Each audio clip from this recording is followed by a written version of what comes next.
एक ऐसा वक्त था जब भारतीय सेना अपनी रक्षा के लिए विदेशी तकनीकों पर निर्भर थी, लेकिन आज भारतीय रक्षा प्रणालियां पूरी दुनिया में अपनी ताकत का लोहा मनवा रही और इसका उदाहरण है भारत का स्वदेशी आकाश एयर डिफेंस सिस्टम, जिसे आर्मेनिया ने खरीदा था और अब दुनिया के अन्य देश भी इसकी ताकत को समझने लगे हैं।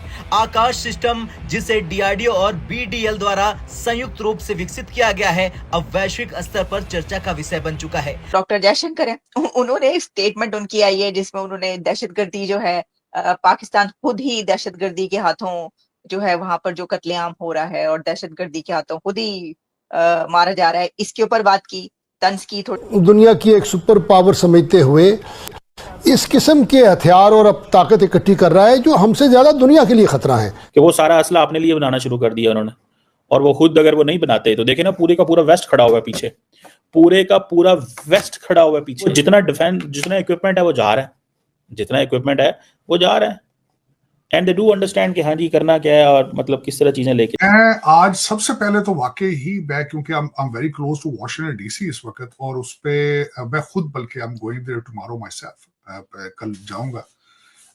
कैपिटल हिल पे एक इवेंट है, उसी में इसे इनाग्रेशन रिलेटेड ही।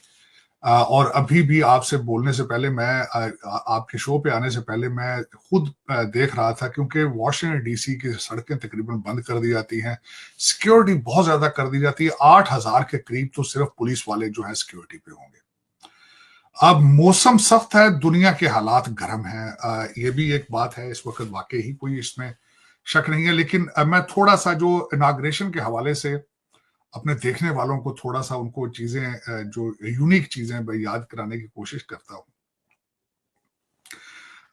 एक तो पहले अभी तक कंफ्यूजिंग पॉइंट आ रहा है, 1 से 3 इंच बर्फ कल कहा जा रही थी, लेकिन हो सकता है ज्यादा हो, जिसकी वजह से इनाग्रेशन को कैपिटल के रोटंडा, जो गुंबद बना हुआ आपने देखा होगा, डोम जो कि कैपिटल का है, उसकी एक साइड पे कांग्रेस है, एक साइड पे सेनेट है, उस डोम के अंदर जो है वो इस इवेंट को लिया जाएगा। और 19 का स्वागत है। आज भारत डिफेंस के क्षेत्र में सबसे आगे है।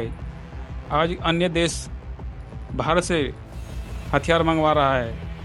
कोई टाइम में भारत किसी अन्य देश पर निर्भरता था डिफेंस के क्षेत्र में, लेकिन आज भारत अपने स्वदेशी हथियार बना रहा है और दूसरे देश को भी बेच रहा है, यानी एक्सपोर्ट कर रहा है।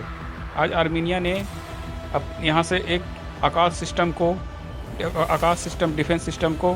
ये बताएं कि इस वक्त जो इंडिया है वो वेपन्स हैं को भेज रहा है, ठीक हो गया, तो इसके बारे में आप क्या कहना चाहते हैं? देखिए, बात सिंपल सी ये है कि हर कंट्री के कुछ अपने गोल्स होते हैं, कुछ अपने इंटरेस्ट्स होते हैं, राइट।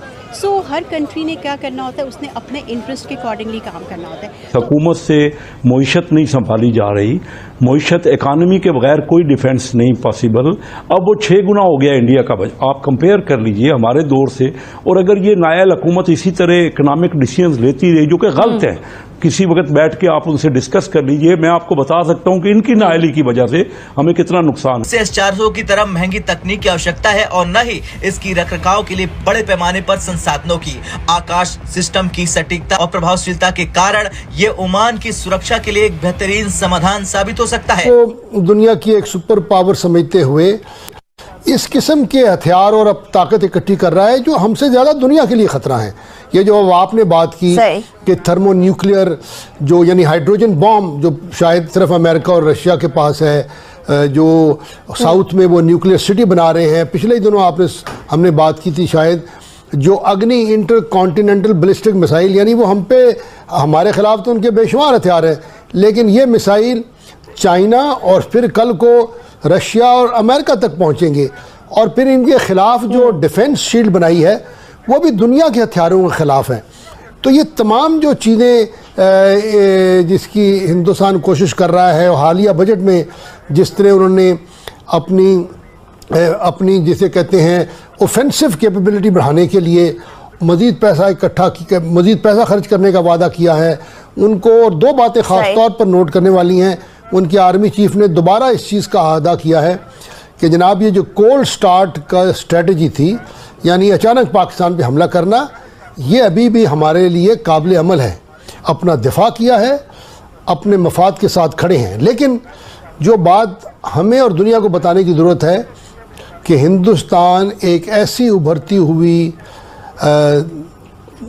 फौजी कुव्वत बन रहा है जो ना सिर्फ पाकिस्तान बल्कि पूरे इलाके में जो है वो जाहरियत का मर्तकब हो सकता है।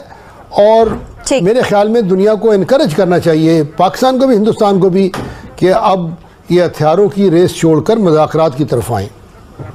सही है। चले कि खालिद साहब, ये पाकिस्तान का खतरा तो हमेशा से पाकिस्तान को रहा है, इंडिया से, इंडिया को पाकिस्तान से रहा है। कभी दोस्ती हमारी उस तरह से हो नहीं पाई कि जिस तरह से शायद एक नेबर्स को रहने की जरूरत है, शायद ऐसा फ्यूचर में भी नजर नहीं आएगा। लेकिन अब ये जो जिन हथियारों की आप बात कर रहे हैं, जो थर्मोन्यूक्लियर सिटी बना रहे हैं साउथ के अंदर, ये बड़ा टॉप सीक्रेट इन्होंने अपनी तरफ से रखा, वो तो प्रेस में लीक हो गया तो बात अलग है। लेकिन इसका मतलब ये है कि अमेरिका से जिससे ये हथियार ले रहे हैं, रशिया से जिससे ये हथियार ले रहे हैं, चाइना से जिससे दोस्ती बढ़ाने की कभी कोशिश होती है, कभी तनाव बढ़ जाता है, इन तमाम सुपर पावर्स को बैठना पड़ेगा, सोचना